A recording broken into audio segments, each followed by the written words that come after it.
गुल खिले गुलशन खिले और खिले गुलगस्ते और जितने पंच भाई हैं सब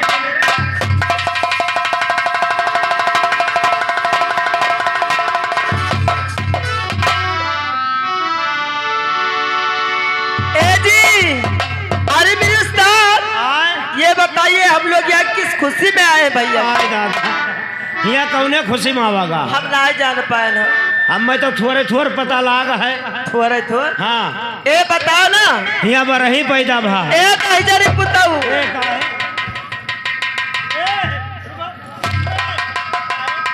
मारा रब दहजरी पुताऊ। ये बताइए बरही क्या होता है? बरही पैदा भैया तब यहाँ का भा? आज बरही है भैया किया।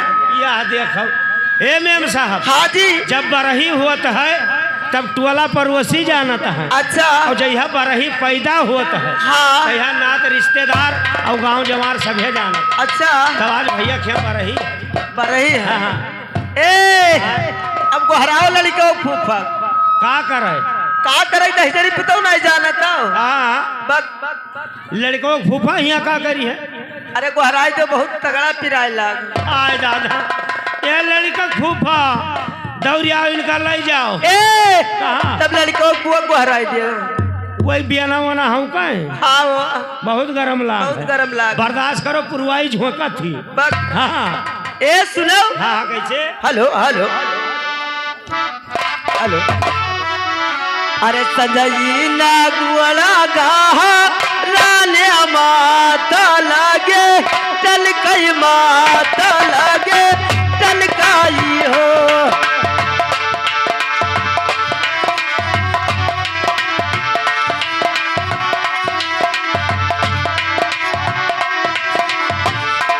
रामा संजय नी गोरी गाहा राने माता लागे चल कई माता लागे चल काई हो।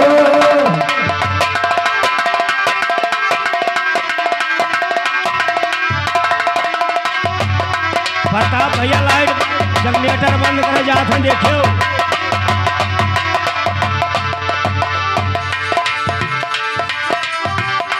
रामा सजई लाग बड़ा गाहा रानी माता लागे चल कई माता लागे चल काई हो। रामा संजय नी गोरा गाहा राने माता लागे चल कई माता लागे चल काई हो।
यह मेरे कहबो तो ना लड़को बप्पा आई है और ना लड़को फूफा आई है। ए जी और ना बुआ वही है। कवन में रही है? हम बताई तवन में कवन में यह मेरे नाई कहा जाता। हाँ बताइए। अरे संजय भाई सिया भी यानी पाड़ुआ लागे वो कई पाड़ुआ लागे वो कई हो।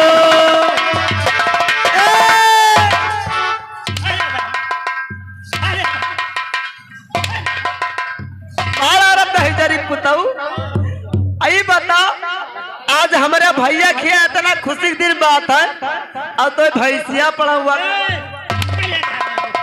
भैंसिया उनके भैंसी आ तब मने ई कौन मेर गावत है ई नीक नीक गाओ कहिजरी पुताऊ हो हाँ। ये भैंस पड़वाज भैया के हमरे लाई बिया हम जानी कहा थी सजैन भैंसिया बिया ने पड़ुआ लागे पुअकै ए मारा रब दहिजरी पुताऊ चाहे लड़को फूफा ना हो तुमको बचाओ के हाँ। लड़को फूफा जब ना आई है अच्छा लड़को बुआ हमें फांसी सुताल लिया ए आतिक मोहाथी लड़को बुआ तू है काहे के नहीं हमें सबका बंधाई नहीं कहा थे सवेरे पैसा दे पर अच्छा कैसे अरे बहिली उठले दामारी आमा पीरा दादा दादूना पढ़ाई दादा दादूना पढ़ाई हो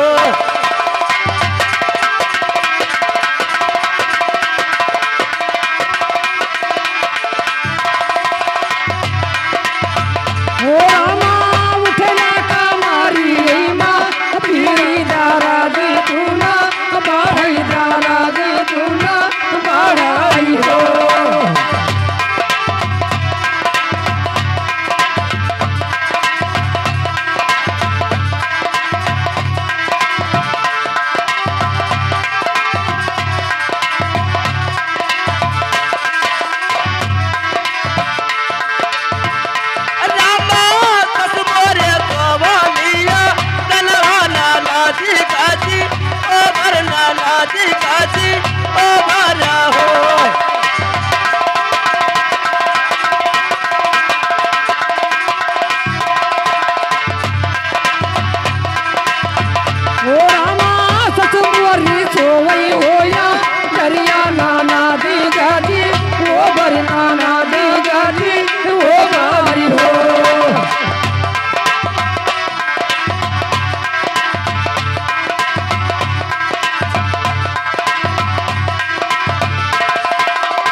की हाथा जा गाँव मई की हाथा जा गैला हो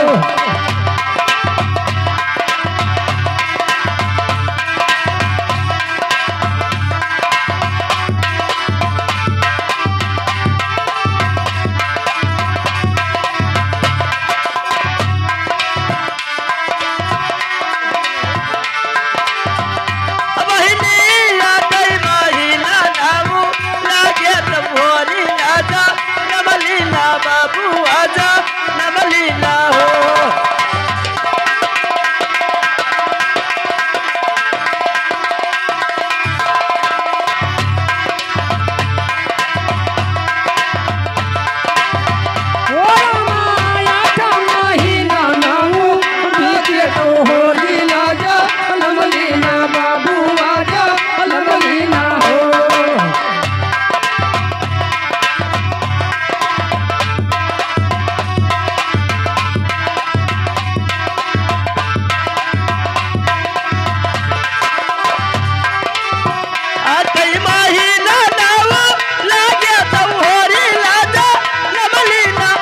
बुआ जा लबली ना हो बहिनी बदल गया गाना बा नैया या मारा राहे सोहरिया मारा राहे सोहरा हो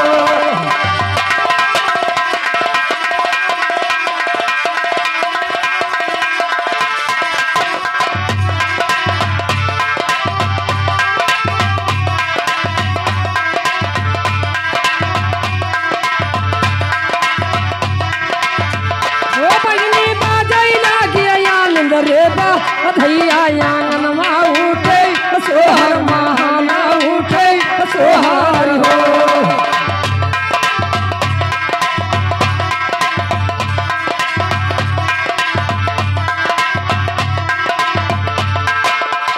ए हेलो एम साहब हाजी लड़कों को फूफा नहीं देखाने आहा और ना लड़कों को बुआई देखानी नहीं देखानी सुहर नहीं नी कहे आहा हाँ ए आय। अब ये लड़के अब जानते हो काहे रिसियाई के ए जी काहे रिसियाल है ये जितना लड़के आगे बैठा है हाँ ये सब तुम्हारे ऊपर रिसियान है हमारे ऊपर हाँ हाँ काहे हो दहजरी अरे 3 जन के ऊपर रिसियान है काहे हमरे ऊपर रिसियाल अब यहाँ से शुरू की नहीं और पीछे तक बैठा है हाँ जी ए आय कहीं नहीं ये लड़के का सुनो हवाल हाँ ये लड़के का सुनो हवाल और भर भर पतरी खाए ए दहजरी पुतऊ मने अत्ता लड़कियां भर भर पतरी खाए पई है मने अत्ता लड़कियां खाए पई है भर भर पतरी अब कहा तो विश्वास ना पड़ी काहे ये लड़का कहे तो पूरी दे दियो अच्छा अब ये कहा था 4 दे दियो हाँ तब ये तो 4 नहीं खाए पाए तब लेकिन वह दोनों खराब करके धर दी हाँ हे हाँ कहीं नहीं आई लड़कन का सुनो हवाल हाँ जी अब भर भर पतरी खाए अच्छा हे मेम साहब हाँ अब आधी रात का झाड़िया लाग तब पकड़ पियट चिल्लाए बुआ तई पानी दे दो बुआ तई पानी दे दो बुआ तई पानी दे दो बुआ तई